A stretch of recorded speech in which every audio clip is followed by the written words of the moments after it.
Oh, hi there. I see a lot of kindergartners watching today. Alana and Kai, and well, there's Julian too. Hi. Well, let's get started on chapter 9 of our Magic Treehouse book. It's The Amazing Ride. Now, the Tyrannosaurus Rex is coming for Jack, and the Pterodon is overhead of Jack. So, let's see what happens because the Tyrannosaurus Rex, are they going to be mean? They are meat eaters. Is the pterodon going to be nice? Going to be mean to Jack? I don't know. Let's find out. The pterodon coasted down to the ground. He stared at Jack with his bright, alert eyes. What was Jack supposed to do? Climb on? But I'm too heavy, thought Jack. Don't think, just do it. Jack looked at the Tyrannosaurus. He was starting up the hill. His giant teeth were flashing in the sunlight. Okay, don't think, just do it. Jack put his book in his pack. Then he eased down onto the pterodon's back. He held on tightly. The creature moved forward. He spread out his wings and lifted off the ground. They teetered this way, then that. Jack nearly fell off. The pterodon steadied himself, then rose into the sky. Jack looked down. The Tyrannosaurus was chomping the air and staring up at him. The pterodon glided away. He sailed over the hilltop.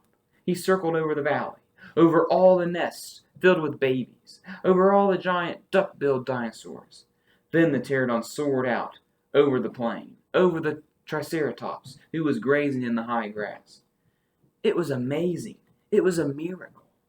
Jack felt like a bird, as light as a feather. The wind was rushing through his hair. The air smelled sweet and fresh. He whooped. He laughed. Jack couldn't believe it. He was riding on the back of an ancient flying reptile. Was the pterodon nice after all? Yep, he's helping Jack get away. Oh, it's the title page. Wow. The pterodon sailed over the stream, over the ferns and bushes. Then he carried Jack down to the base of the oak tree.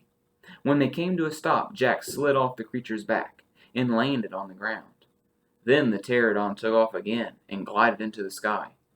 "Bye, Henry," whispered Jack. "Are you okay?" Annie shouted from the treehouse.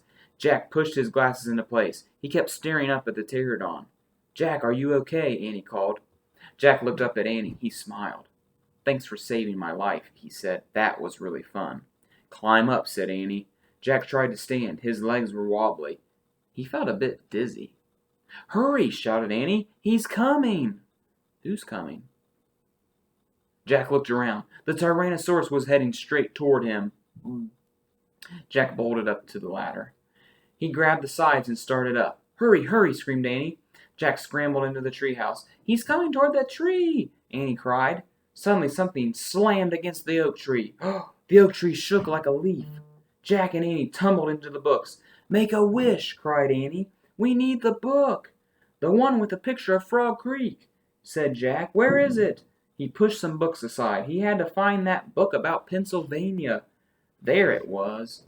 He grabbed it and tore through it, looking for the photograph of the Frog Creek woods. He found it. Jack pointed to the picture. "I wish we could go home," he shouted. The wind began to moan, softly at first. "Hurry!" Jack yelled. The wind picked up. It was whistling now. The treehouse started to spin. It spun faster and faster. Jack closed his eyes. He held on tightly to Annie. Then everything was still. Absolutely still. One more chapter left, and that's chapter 10. Do you think Jack and Annie got home safely?